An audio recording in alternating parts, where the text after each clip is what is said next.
let's go ahead and jump straight in. Thank you again for coming to the Hands-on Purple Team workshop. My name is Timothy Schulz. So I am the Adversary Emulation lead here at SCYTHE. So prior to that, I was at Sandia National Laboratories and MITRE Corporation, which you've probably heard of. And if not, you will get to learn about some of the cool projects MITRE's done with relation to the attack framework. And so we'll dive straight in. So the workshop format, as I mentioned briefly earlier, we create and provision this lab environment for each of you. You should have gotten an email in whatever email you registered for the workshop with, and it's going to be from VMware Learning Platform, and it's going to give you a unique URL. You click on the URL, and then then it'll start to provision the environment. Like I said, it takes 8 to 10 minutes to actually provision it. So I'd recommend everybody click on that link now. You can listen to me talk about purple teaming for a bit. And then when we are done here, you can jump straight into the lab.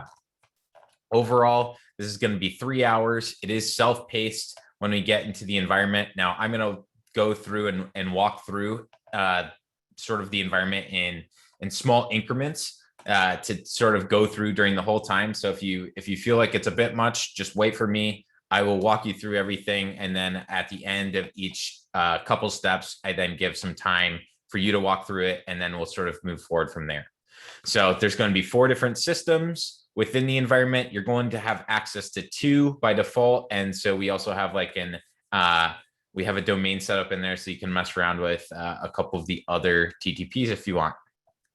So with that, let's jump straight into the lab environment. If you have any issues getting your URL or things like that, please drop a question in chat or Q&A, and Elaine and George will tackle that for you.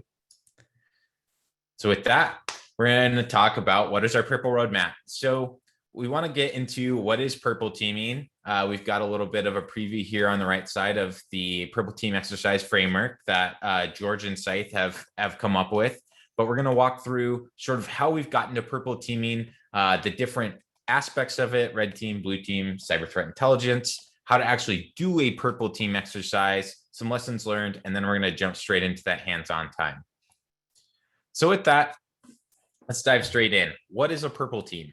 Purple teaming is when it's a team that sort of consists of 3 major pieces of expertise, and it's sort of the melding of these that makes it purple. It's red team and blue team, which are ones that most people are probably familiar with. The blue team is a lot of the defenders. We'll go into some sort of specific definitions in a minute, but overall, this is the defenders of the organization. The red team is your offensive team that is in charge of emulating adversaries, finding weaknesses, things like that. And then cyber threat intelligence is sort of the newer part of this field that has really matured and exploded recently. And that's who's providing context around all of this, not just what are adversary TTPs, but who are those adversaries? Are there overlaps with the groups that are deploying the malware versus the groups themselves? And so that's where cyber threat intelligence really provided a key missing piece in the cyber defense team makeup. And so that, again, is that context. And I'll keep drilling that into you as we go through this, because this is sort of the 3 core elements of it. Now, when we think about purple teaming, it just seems simple. We're just meshing these 2 colors together, red and blue. It shouldn't be that hard.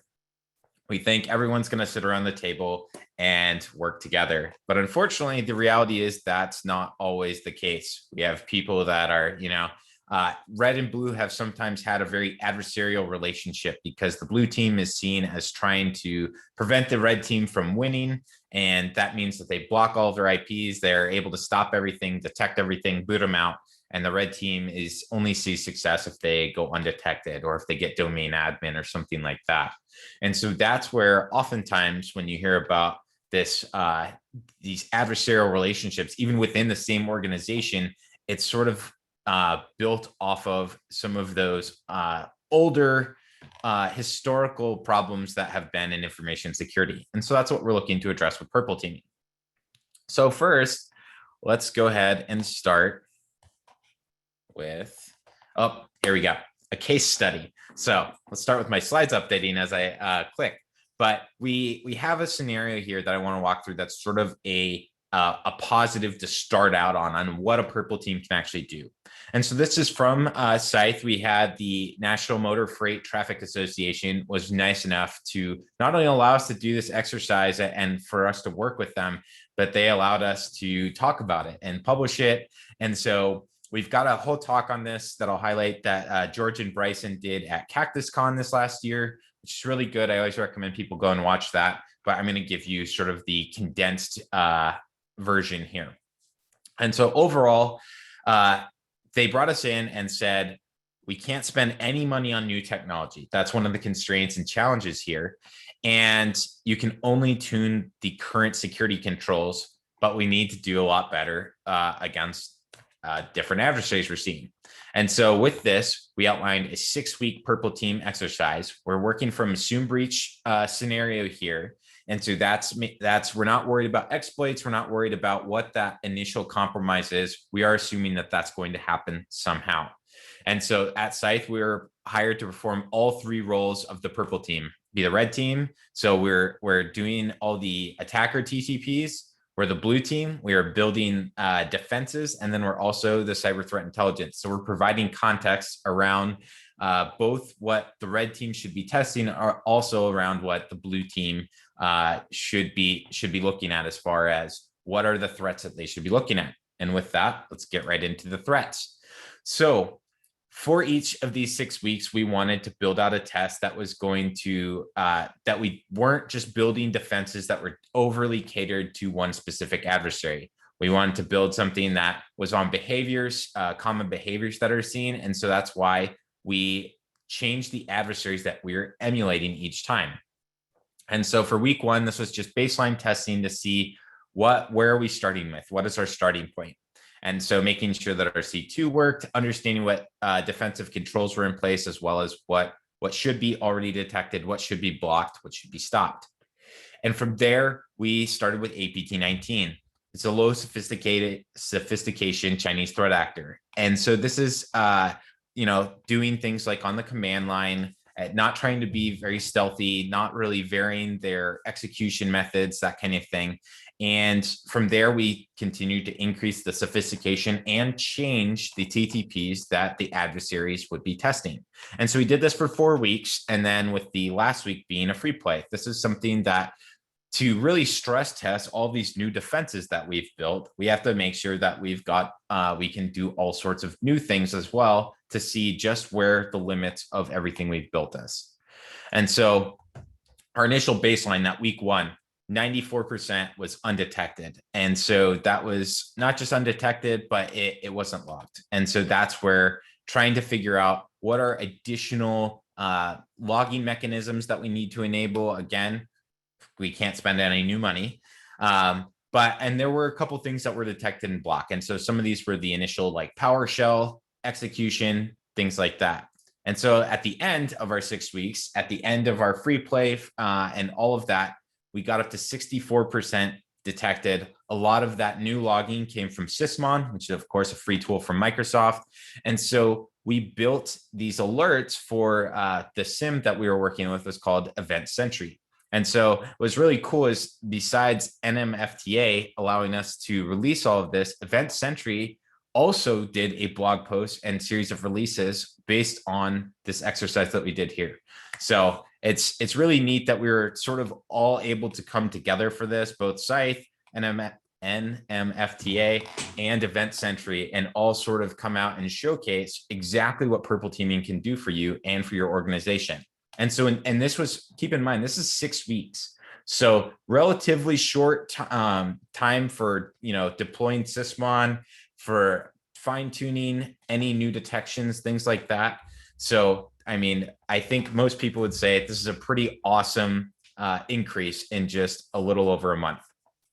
And that's really what we're trying to do here with purple teaming. And that's why we have this baseline and why we have the results afterward.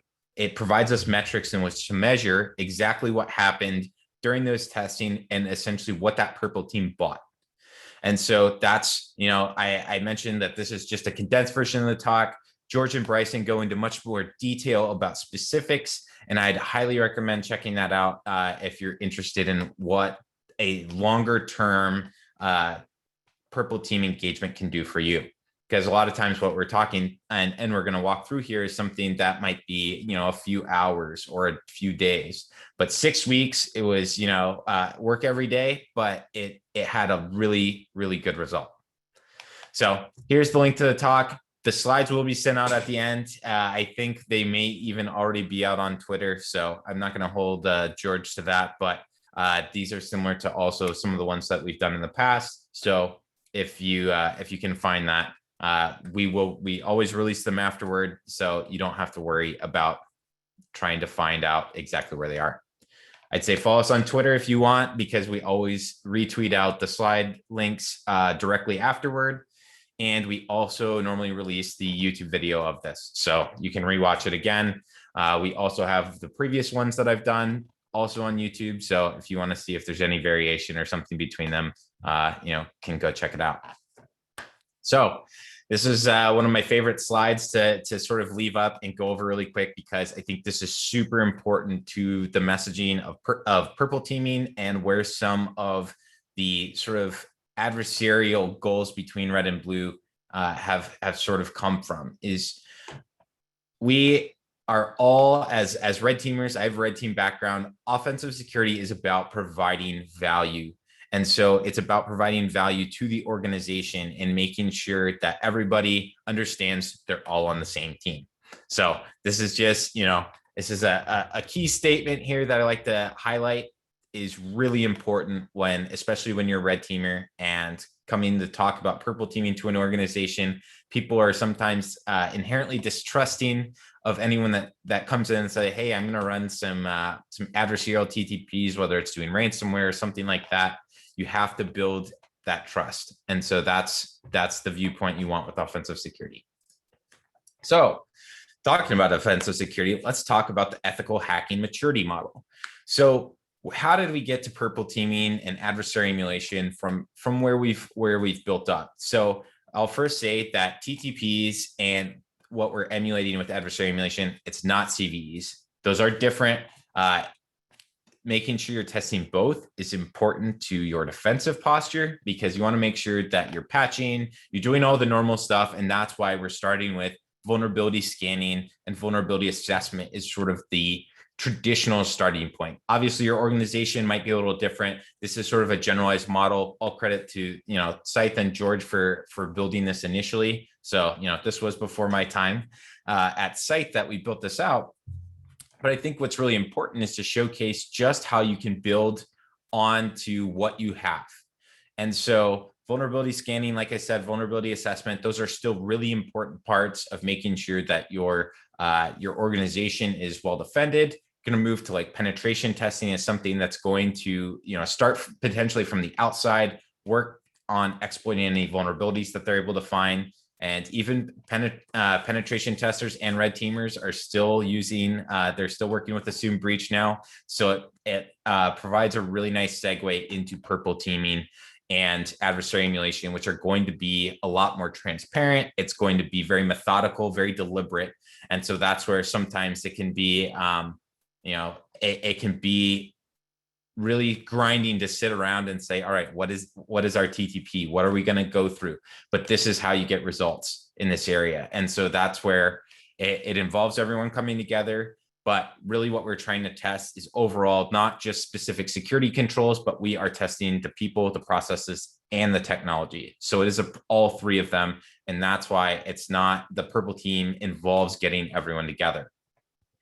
So we have links, of course, to all of these if you want to read some of our blog posts that go into depth about these specific models.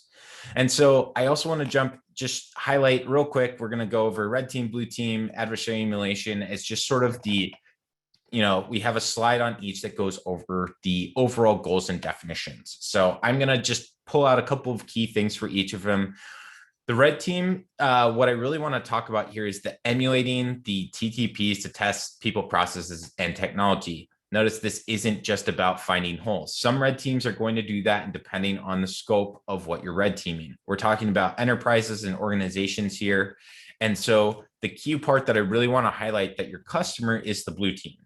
So you are trying to overall make the blue team better. There's been a number of blogs and discussions around, why do we have this adversarial relationship?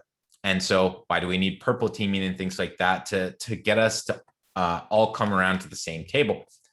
And part of that is maybe not understanding that everyone's customer is the organization. The blue team is looking to defend the entirety of the organization, and the red team is trying to supplement that material. So that's something that's really important, training the blue team to detection and response, under one of these goals here. And I think this is just something that overall, when it comes to red teams, it can sometimes seem like you only win if you get in. And that's not always the case. And that's why purple teaming is nice, because overall, it's everyone sitting together hoping for the best outcome. So for the blue team, our blue team, their actual customer is, of course, the entire organization. They're responsible, and this really accounts for everyone. We have SOCs, you have a bunch of different teams that all might contribute up to the chief information security officer or chief security officer in the organization. But ultimately, this is about every person in the organization, because you need everyone from, the CEO down to everyone else is going to have to make sure that they are not clicking emails. They're not doing anything that would increase the threat that the organization might face. And so who's responsible for mostly training and building out everything that's necessary for that? That's, of course, the blue team. And so then when we get into adversary emulation, the key question I get here is, what's the difference between adversary emulation and like red teaming? And so I like to think that adversary emulation is sort of a focused red team. We're scoping it to specific TTPs. As I mentioned, cyber threat intelligence here is providing that context around what should be tested and why it should be tested. And so it's not going to, and when we get into non-blind or just purple teaming, when it comes to adversary emulation, you're testing these TTPs, and you're saying, we did this. What did you see? Here's how we did it. And here's how you could potentially write a detection for it. And so this is normally a very manual process. As I mentioned before, it can be something, it's extremely deliberate. And we have a framework that allows you to do this step by step. Now we want to speed that up and make it so that this isn't quite, a grind. And so that's where at SCYTHE, we've automated a lot of the, at least adversary emulation side of the process. Each technology that is in a defensive stack is going to change exactly how you're going to write detections for it. And so that's how it tends to change per organization. But of course, again, what we're testing here is the people, processes, and the technologies. And so that's why our customer is the entire organization. We're not just seeing whether or not something got through without detection, but what is that process that would potentially lead to an incident response, whether it's an analyst escalating it to someone else or taking another look at something. We go through that process, and we'll highlight that when we go through our actual adversary our purple team exercise. So all this is leading towards a purple team. That's ultimately what we're trying to get to here. I've also got to talk on like the purple team maturity model, where we talk about not just purple teaming as an exercise, but what would a purple team like from just having a set of individuals that aren't a red team, they're not a blue team, they are a purple team, and what that looks like. So that's why we're sort of driving towards that. But overall, the nice thing about purple teaming and it being sort of a new color, a new team, is that expectations around it are still, being defined. And so that's where we take some of those explicit testing and response side of things from red teaming, and we're bringing them into their own category. And so training the organization's defenders, the blue team, is really critical and in ensuring that they are adequately prepared to go against real adversaries. And so that's why something like a purple team that can happen more often than bringing a red team in, for instance, because they may have their own process, their own expertise. Purple team doesn't replace red teams, but it's another step that allows a little bit more of an unveiling of of adversary TTPs before defenders have to deal with them in the real world, either when they're doing incident response or trying to hunt and track for specific adversaries in their network. And so I mentioned before, this is testing the processes between security teams. And whether that's escalation between a multi-leveled SOC between tier 1 and tier 2 and tier 3, or if it's moving from the SOC to incident response or hunt teams, things like that, if those are split teams, or in the case of even larger organizations, if you have cyber threat intelligence team as its own separate reporting structure, if red teams have their own reporting structure, how do we test those and how those are all working together? And so that's what a purple team can do that. And again, this gets into more specifics of testing, but testing new TTPs to see what's going to happen. The advantage that red teams have is that they have hopefully recorded all the things that they've tested before. So they know what's potentially going to work and what's going to not work when they show up to do a red team. However, that's going to be something, as far as at times, that's going to be an inefficient level of turnaround for an organization to be able to take that red team report after the multi-week or potentially multi-month engagement, read the report, dissect the results, and then build detections for it. You potentially have a multi-month lag time between new TTPs being introduced in the wild when a red team puts them into their testing, and then when it comes and ultimately that detection is built. That could be months, years, it can be a long time.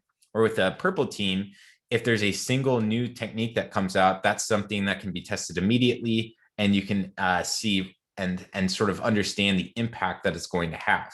So that's where it's really important to have that communication. And that's why I mentioned it's sort of a breaking off of some of the normal red team processes that we're putting in the purple team. And then again, replaying a red team engagement, taking that report and understanding what are the TTPs that we should be working on building detections for, and how can we make sure that the red team isn't spending a lot of time having to retest what they did last time. Ideally, you want your red team to spend their time researching, building new techniques, building new tools. And so part of that transition is making sure that any techniques that they used in their previous engagement, they have handed over in some manner that is replayable, so that the blue team can continue to fine tune their detections on that while the red team is doing more research. And so ultimately, this is building a collaborative culture of teams that may have not traditionally talked to each other, coming together, discussing new adversary techniques and how the organization can defend against them. So purple team exercises. We've talked about what all the greatness of purple teams, but what does this purple team exercise look like? And so really this is broken down into a couple of different steps. And so it tends to be, especially with the pandemic, it's been a virtual team where, or exercise where everyone works together. People share their screens, a TTP gets executed, and then we sort of go around and people share what they can see from that process. And that's really what this is outlining here. But overall, the goal is to be able to repeat things over and over again until the desired result happens. And so whether that is, sometimes it's, all right, we weren't able to detect that, we're going to mark that as something we need to build a detection for. Some really large organizations have a bunch of different teams. Maybe the team that's going through the purple team test is not the one that's going to be writing the detections, although it should be. It has happened. So that's where you're going to have afterward, that's an after action item, and we can move on to the next TTP. But especially if you're doing this in smaller engagements that are focused on only a single technique or procedure, you may be able to try and write different detections on the spot and then keep rerunning that test to fine tune the detection to make sure it doesn't have a bunch of noise as well. So overall, that's really what we're trying to do with the purple team exercises, is get everybody in the same room and run through this process over and over again as many times as needed. And so in order to do that, of course, we need some methodologies. So we'll go over a couple of other ones that are really common in this space, talk about how we're going to leverage a few of them, and then of course our own purple team exercise framework. But let's talk about a few of the key ones that you may already be familiar with. So Lockheed Martin cyber kill chain. This was sort of, I think this is hit just a decade ago now.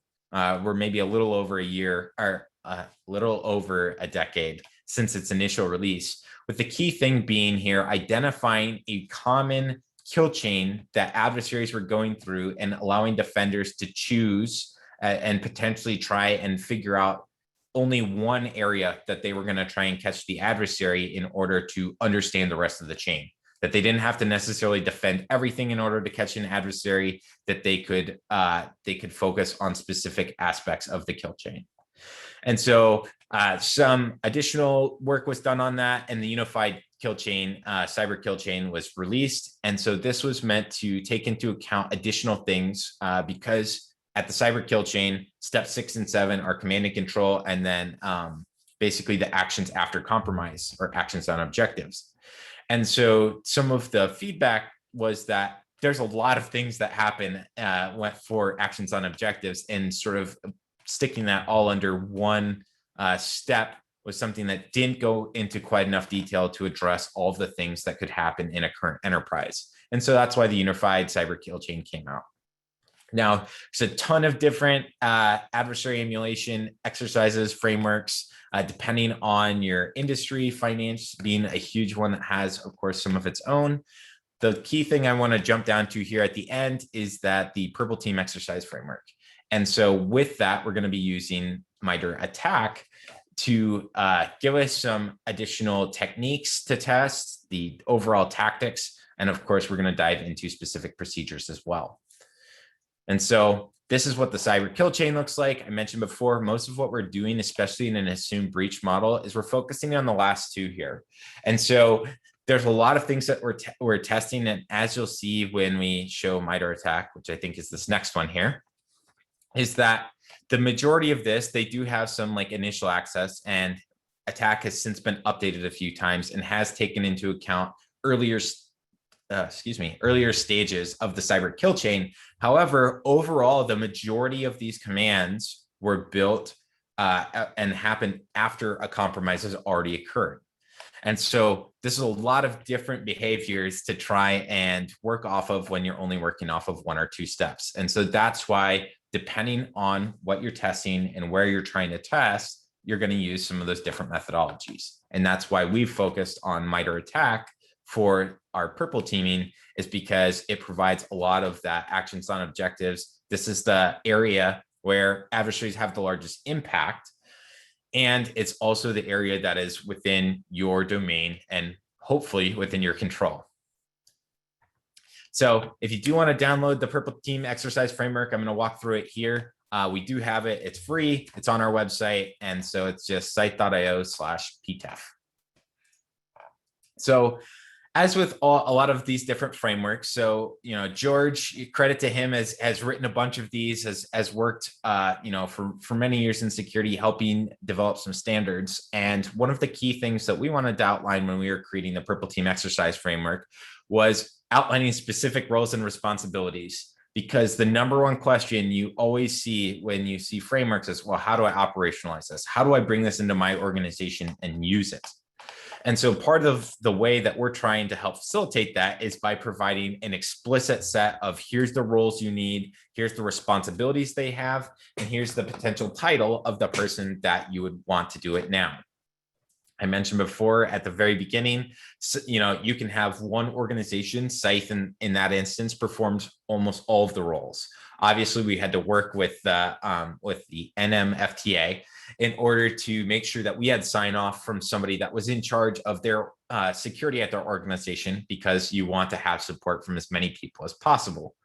But overall, the project manager, who played the roles of the exercise coordinator, as well as the red team, blue team, and the cyber threat intelligence team, was all SCYTHE employees.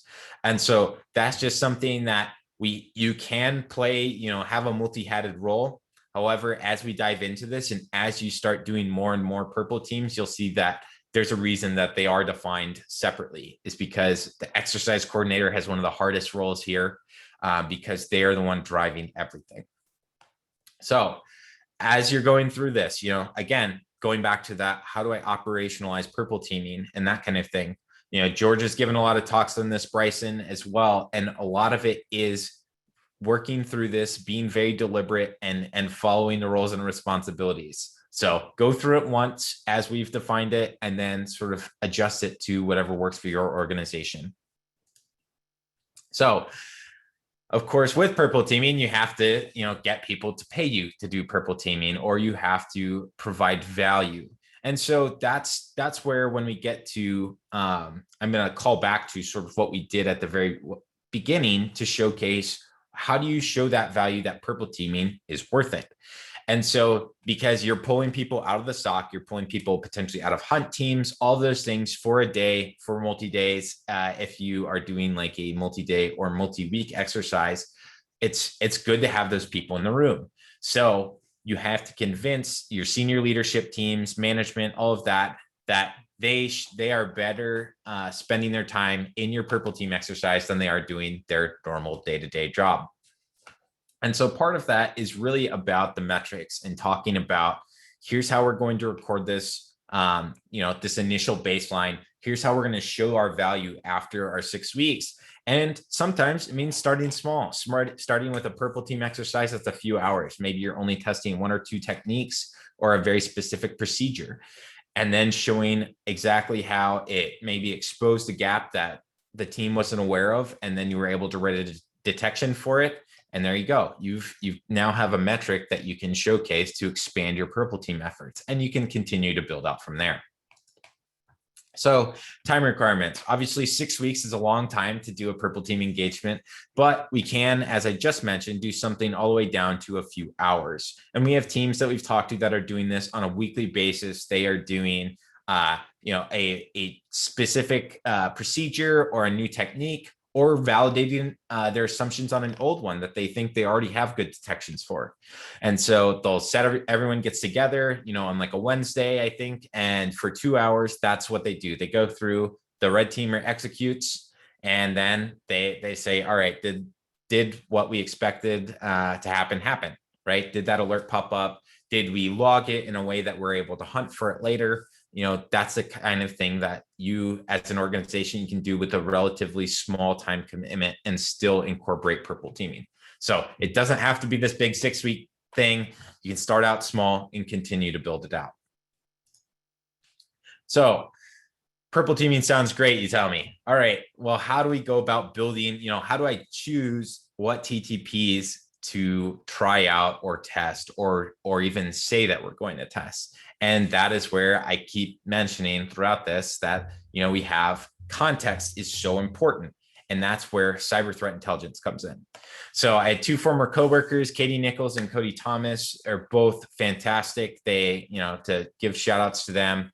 Katie is the, I think, director of threat intelligence at Red Canary, has helped with a bunch of the reports, also has some really, really great blog posts covering the topic and talks. So I'd highly recommend you check out some of her content. And then Cody is also, he's at Spectre Ops now, and he does a bunch of development on like Mac TTPs, including, I think it's called Mythic, is the C2 framework that he's written. So they're both contributing a lot to the industry. So I definitely want to give them shout outs, because this framework is that I'm going to go over now is sort of their brainchild.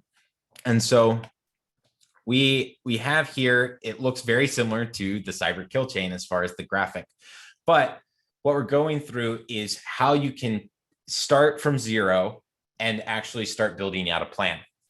And so understanding the target organization, this sounds easy. It can oftentimes be one of the more difficult aspects. And this is where there's a couple ways you can simplify it. So understanding who you're targeting. Are you targeting your own organization, or are you targeting someone else? Is that organization in the financial sector? Are they, a pharmaceutical company? If they're in healthcare, things like that are all going to be key. And those are some of the, like I said, you can simplify some of those things and look, what is the specific domain this is in? Is this a defense contractor? Then identify adversaries. This is where you can say which adversaries in public reporting, which is in like MITRE attack, which will show, who has targeted targets in this space before, right? You can go search in the MITRE attack search bar. You can go and say, all right, defense industry, and it'll pop up groups that have targeted the defense industry. And so that can be your starting point. And so that's where you're going to gather a bunch of threat intelligence related to specific adversaries. Now, you can, if you get a bunch of cyber threat intelligence analysts together and ask them about naming conventions on why they name specific adversaries what, everyone's going to come up with different answers. And so that's why frameworks like ATT&CK are nice, because it tries to include all of the different ones that have been cited by a bunch of these different CTI vendors. But the key thing here is to go and read through the reports and understand what are some of the similarities or differences, because oftentimes you'll have adversaries will develop a tool set that they target a specific industry with, because either due to regulations or something like that, they're very similar deployments. And so that's why their tool set ends up working across the industry. So, and if that's not the case, understanding some differences in those organizations may provide you key clues into how your organization might be targeted as well. And so that moves us to our next one, which is extracting the TTPs. This is, you can either use something like MITRE ATT&CK, or if you have your own way of identifying TTPs that you want, this is the place to go and pull them out into a list. Next step, analyzing and organizing them. You don't want to just execute all of those things in a vacuum, although that is a place to start. You want to potentially execute things around each other, maybe in a chain. And that provides context, because order of operations often does matter. You'll recognize when you start reading through a bunch of different reports that some adversaries, for instance, like to do a bunch of initial discovery on security products that are installed. And so that's going to be really important for understanding how much operational security that they care about. If they're looking at all of the different things that are installed and trying to disable them, maybe they're going to try and deploy something that hasn't been seen before, potentially an exploit. Or is this someone that's just trying to, steal IP, or they're a ransomware group that's looking to make their presence known, so they're not worried about doing anything stealthy, and by the time detections roll up, they've already encrypted stuff. That's where, again, it's really important to not just have all of your TTPs as sort of, listed in a sheet, but making sure that they're organized in a way that you can test them, because that correlation and steps before and after each other is going to help you when you are trying to write detections. And so with that, we now have an organized, hopefully, list of TTPs, and you can create a plan out of this. Not every TTP is going to be easily automated, or it's going to be easily replicated. So that's where sometimes you may choose to omit things. One example that I talked about with one of the members of MITRE Ingenuity team was on how difficult it is to do web shells, especially when you are doing them, trying to do it in an automated fashion. And the challenge isn't creating a web shell. It is that you are creating a potential additional attack path into an organization, when most of the time with emulations, we don't want to do that. And so that's where, depending on the maturity of your team and on the maturity of your organization, you may want to omit certain steps and test other things first. And with that, once you've got your plan, emulate the adversary. So like I mentioned, Katie and Cody have created this really nice breakdown of how you can go from building and getting some cyber threat intelligence all the way to building a plan off of it. And so their talk was attacking the status quo, threat-based adversary emulation with MITRE ATT&CK. I'd highly recommend you check it out. So anyone else in this space probably recognizes this is David Bianco's pyramid of pain and its pyramid of adversary pain.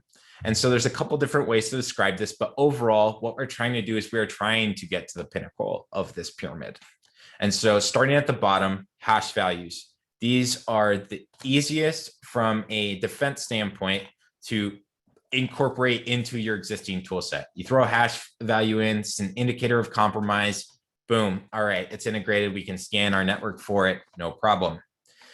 Same with IP addresses a lot of times these days. There's so many different firewall lists and that kind of thing. You can add something if it's a known command and control domain. It's pretty easy. However, let's look at this from the adversary side as well. Changing hash values is trivial.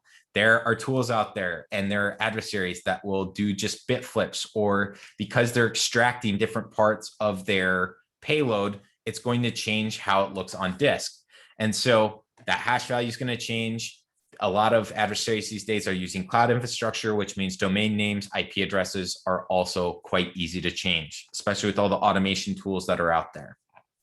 So that's why as we move up as a defender, if you're able to pick up on some network or host artifacts, for instance, maybe there's a specific file path that the adversary likes to store things in. You know, for APT3, they like to store things that they were staging in the recycle bin. So, all right, if you could start writing detections for someone trying to do operations in the recycle bin, that's gonna mess them up. And so that's going to be a point where I like to remind people that adversaries are people, they have budgets, they have timelines, they have expertise that is also limited. And so anytime you make them change the file paths and how they interact with the operating system, if you make them retool, those are things that are going to cost them time and expertise. And so they may decide that your organization is not worth it. And so this is where it's the pyramid of adversary pain. So again, if you can find and identify some of these things and make it even more difficult and increase the amount of resources the adversary has to spend, if you impose those costs, then they're going to reevaluate whether or not it is worth it. And that's where we're getting up to the very top, which is tactics, techniques, and procedures. And so this is the adversary behaviors. And so this is the very thing that even if they're running this from PowerShell or they're doing it from the command line, if you are able to identify the behavior, that is something that is going to be very difficult for them to change easily. And so it's equally tough on the defender side to write really good detections on these because they are generic.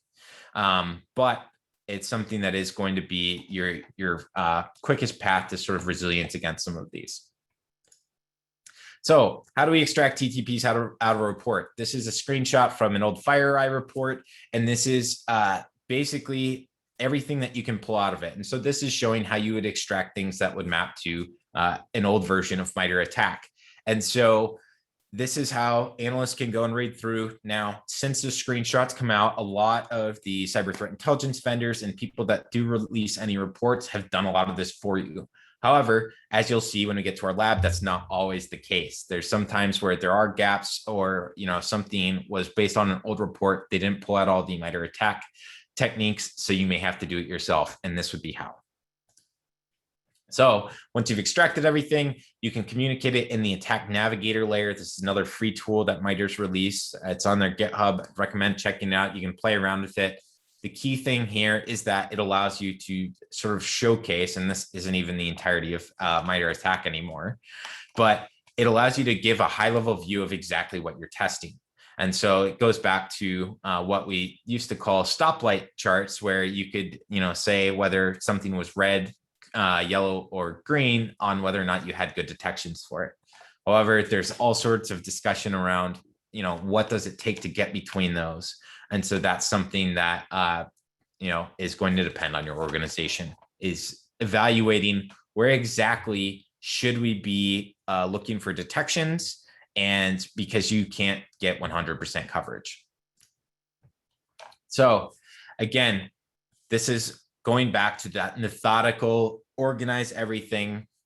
This is how we've done it at SCYTHE. As you'll see when we go through some of our examples, we have a description of what the adversary is trying to do, because that provides some overall context of why they're doing this. Oftentimes with ransomware groups, right, they're trying to identify critical information that then they can exfiltrate in addition to locking up the host so that they can further incentivize the companies to pay.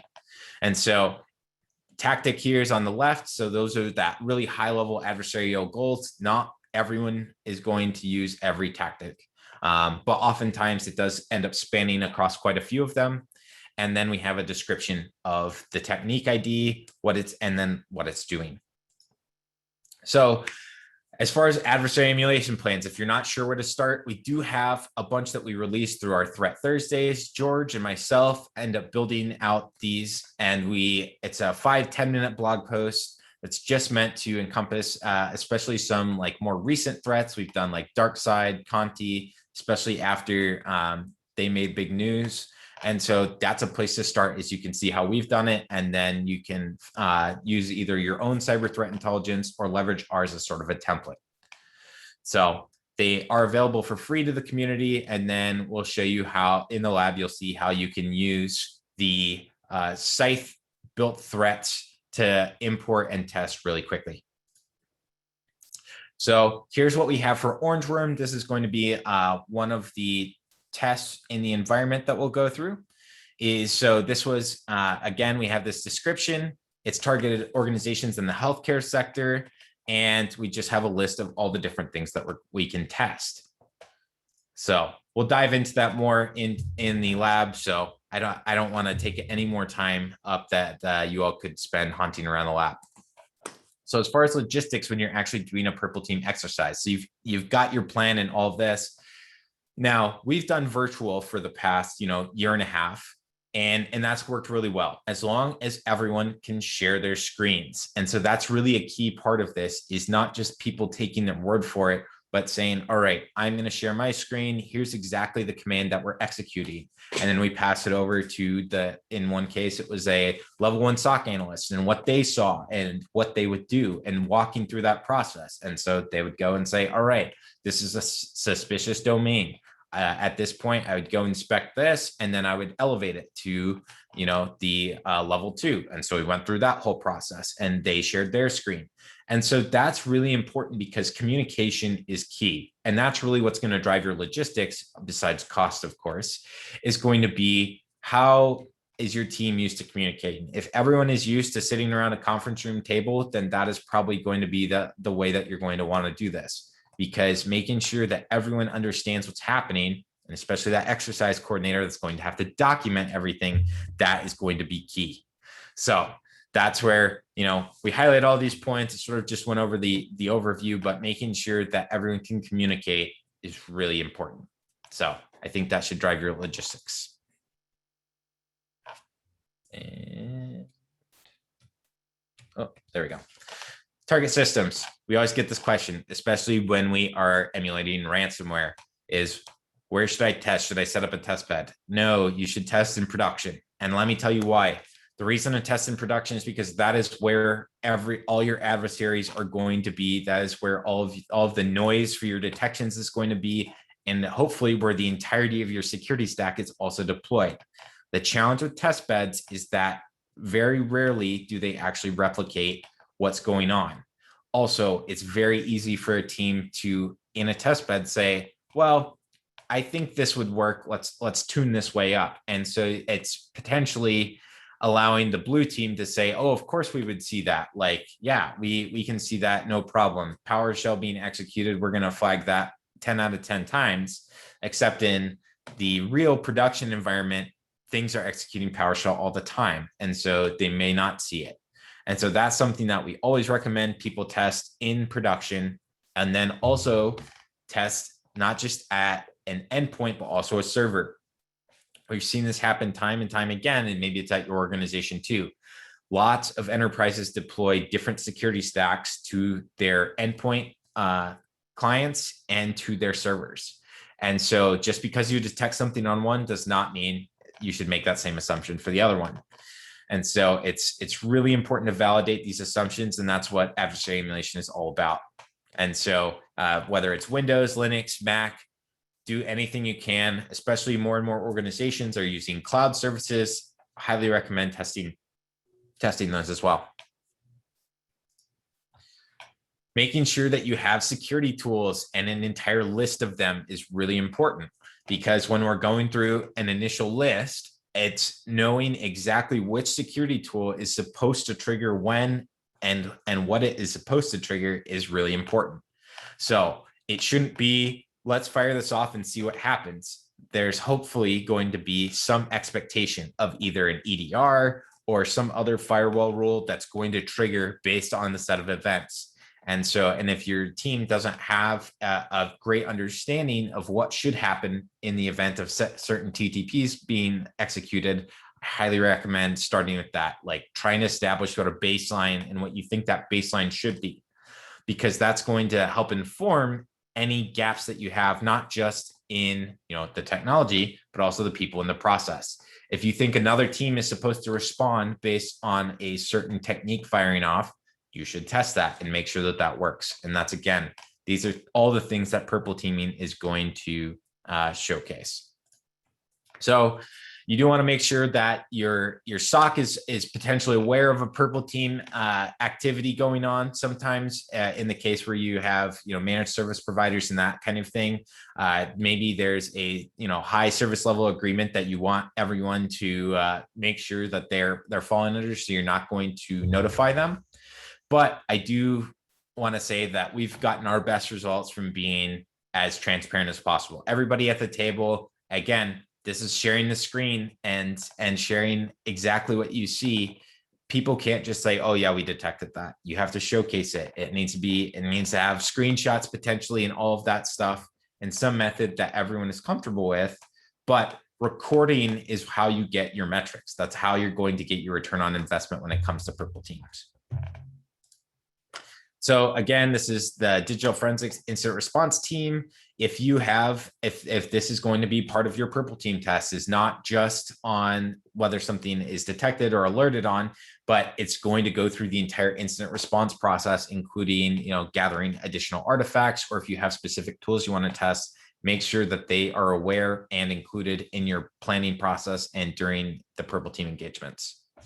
So, and then with that, you're going to kick off the exercise. So you want everyone, you want to get someone that's as high level as possible to attend from the organization and kick it off, especially if you're doing the first one of these, because you really want to showcase, a buy-in from everyone, and especially having a senior leader there to sort of kick everything off can at least showcase that they understand the importance of the results of this and are encouraging this this type of activity.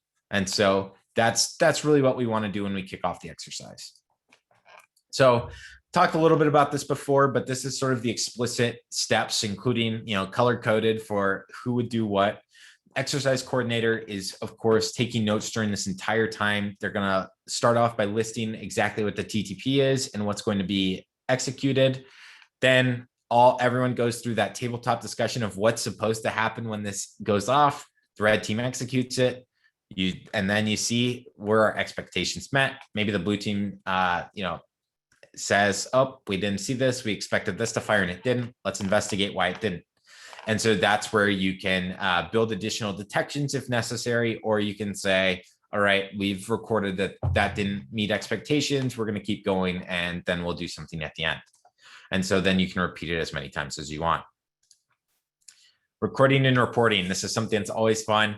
Of course, we have Excel is sort of the old trusted way of building out and doing this. It's a very manual way.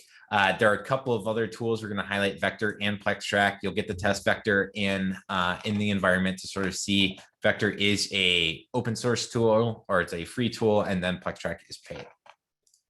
So this is what Vector looks like. And so I realize there's a lot happening on the screen. It'll make more sense when you're clicking through it in the lab. But overall, what you're going to do is you're going to have the left side is these red team details. The right side is your blue team details. And so the red team's going to say what was done, what's the description, what specific technique, what tactic, and what commands we executed.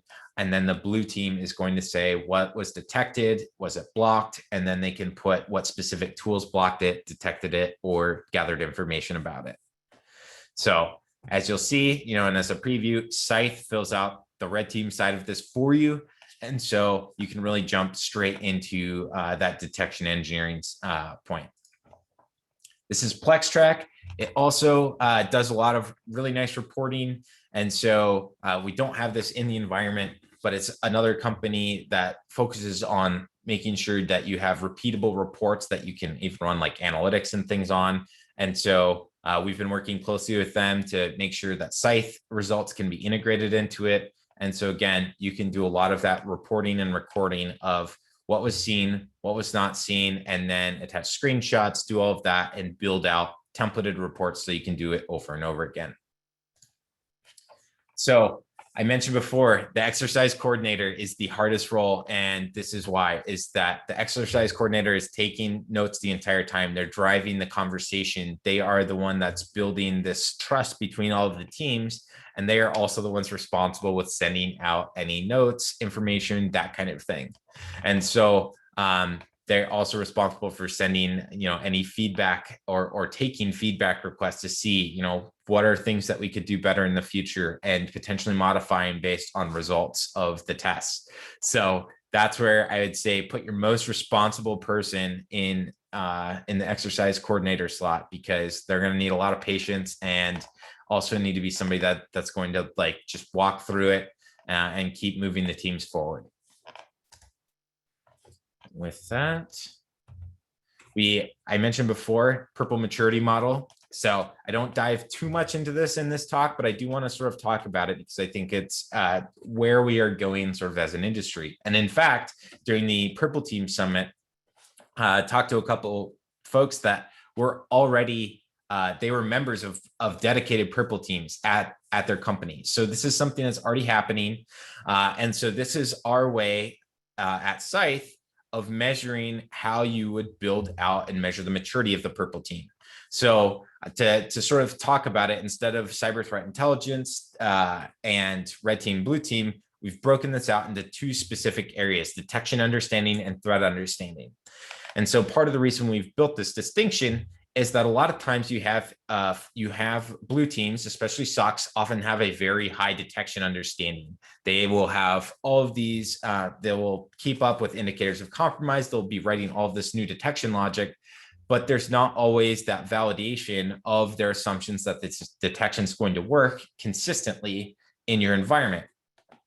And so that's where that threat understanding comes in, is understanding not just how do we test these things, but what are the threats in our area doing, and informing the writing of those tests by understanding the threats. And so again, all of that is wrapped in the context that is cyber threat intelligence. And so we've broken each of these down into three categories. The first one is deployment. So this is if you can just deploy someone else's tool or deploy someone else's procedures and that kind of thing.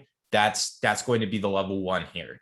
And then as you're able to deploy multiple tools and integrate them together for even greater effect, that's level two. And that's where we get with the integration. And then of course, with the final level being creation. And so this is creating novel techniques, modifying techniques based on either your organization or your industry, and putting this together into something that is going to be allow your organization to be really adaptive as the threat landscape changes, because that's something that we're seeing right now, is that especially with ransomware payments, is that there's a lot of essentially money that's going back to these threat actors that they have been unfortunately investing in research and additional offensive technologies. And so you need a team that is able to be as adaptive as they are.